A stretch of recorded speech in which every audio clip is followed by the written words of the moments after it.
Салам достор, сиздер менен окутуу көнүгүүлөр. Биздин бүгүнкү практикабыздын темасы бул англисче орунду көрсөтүү. Эң биринчиден дептер жана калем даярдап алыңыз. Видеону паузага койгонду унутпаңыз жана менин артыман кайталаңыз. Биринчи көнүгүү боштуктарды толтуруу. Бул жерден буюмдардын жайгашкан жерин сүрөттөрдөн карап, тиешелүү предлогдорду сүйлөмдөгү боштуктарга коюп чыгыңыз.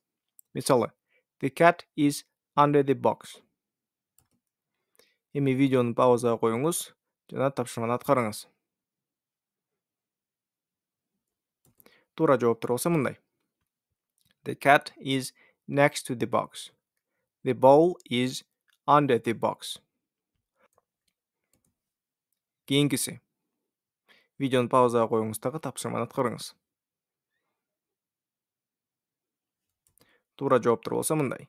The tiger is behind the rock. The mouse is between houses. Экинчи көнүгүү. Сөздөрдү сүйлөмдөргө айкалыштыруу. Бул жерден сүрөттөрдү тиешелүү предлогдор менен дал келтиргиле.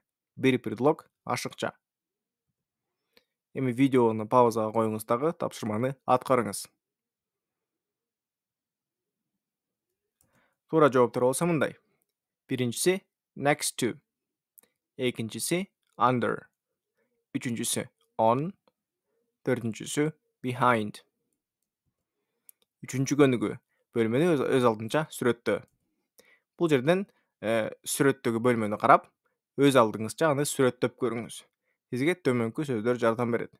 Desk – парта, chair – отургуч, school bag – мектеп баштыгы, pens – калемдер, blackboard – такта.